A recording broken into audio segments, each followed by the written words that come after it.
Allez, dans cette vidéo, je vous montre comment on est capable de, hop, voilà, pouvoir faire une petite rotation, faire effectuer une petite rotation à une image. Il a ici une rotation de 45 degrés lorsque l'utilisateur clique sur cette image. Allez, c'est parti pour faire pivoter l'image de 45 degrés lorsque l'utilisateur va cliquer dessus. Donc déjà, au niveau HTML, on met en place notre balise IMG. Et au niveau de la source, voilà, je vais aller chercher une image ici sur le site de Pixum. Alors, Alt, je vais mettre image. Bon, je ne vais pas faire plus. Par contre, on va lui donner un ID. Voilà, et l'identifiant, ce sera pic. Bon, c'est fait. Voilà, donc à chaque fois que je refresh, c'est une nouvelle image qui arrive. C'est normal. On donne une petite ambiance au niveau de notre CSS. On va dire, on va prendre un body. On va lui dire background color en ECF0. Alors, je me suis juste trompé. ECF0F1. Et on va centrer notre image sur l'écran, histoire de, voilà.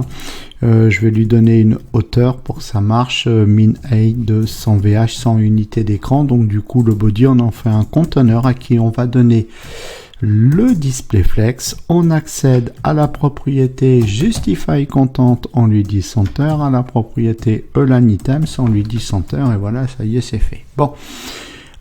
Au niveau de notre image, donc l'image on l'a rangée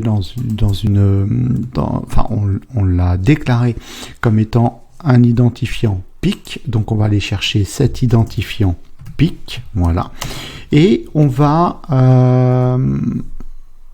juste faire un border radius, on va arrondir les bords de 5 px par exemple, voilà, bon.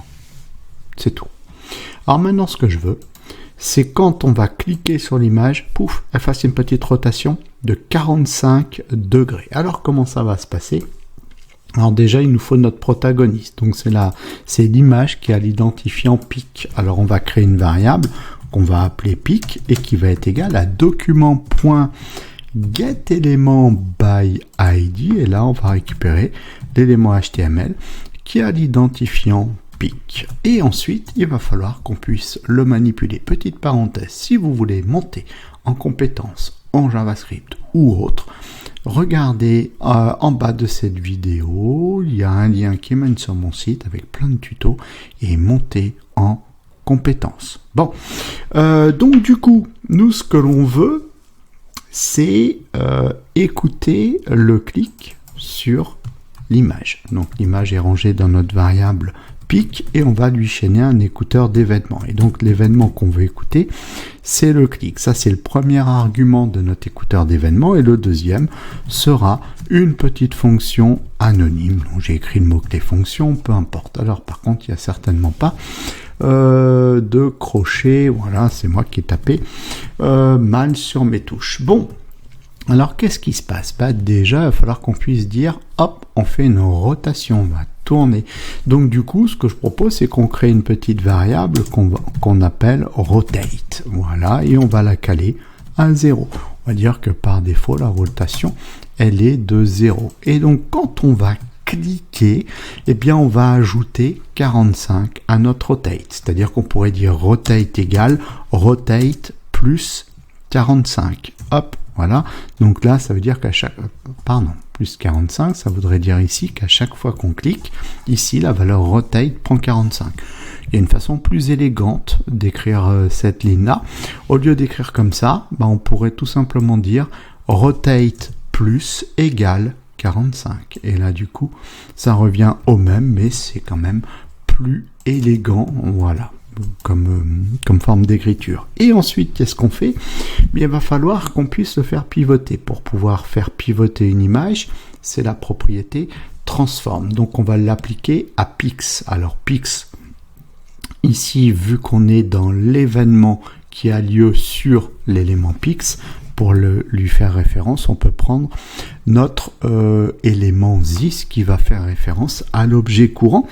Et ensuite, on va aller chercher la propriété style qui nous permet d'arriver sur la propriété transforme. Et donc là ici, qu'est-ce qu'on va faire? On a accès à une fonction qui s'appelle rotate. Ça c'est du CSS, d'accord? Et donc, là, je vais mettre un point virgule. Et là, on va lui dire, tu nous fais une rotation de la valeur de notre variable rotate. Donc là ici, on va faire un chaînage avec la variable rotate. Alors je sais pas ce que j'ai fait, j'ai dû grossir un petit peu trop le code, voilà, avec la variable rotate, et on va lui dire px. Rotate, ouais c'est ça, px. Alors par contre j'ai juste un truc qui va pas, je dois avoir, voilà, une cote de trop, et normalement on est bon. Non, on n'est pas bon. Alors attendez, rotate, c'est pas pixel, c'est degré, pardon, c'est pas 45 pixels, c'est 45 degrés. Voilà, c'est ça. C'est ça, et regardez. Voilà. Donc voilà comment on est capable de faire un petit effet comme ça. Alors peut-être on pourrait mettre une transition, je vais regarder. Si je fais une transition, je vais dire all, c'est pas grave, 0,5 secondes et ease du doucement jusqu'à plus rapide. Pour que, voilà, que ça soit moins sec.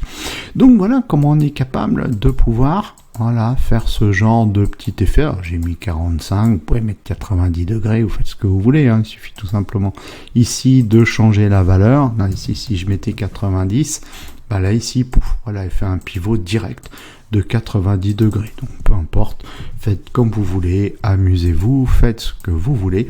Ce qui compte, c'est d'être le pilote de son code et non pas de subir son code. Donc tuto terminé, un petit pouce vers le haut, n'hésitez pas à vous abonner si ce n'est déjà fait et à activer la cloche pour être prévenu lorsque je sortirai une prochaine vidéo.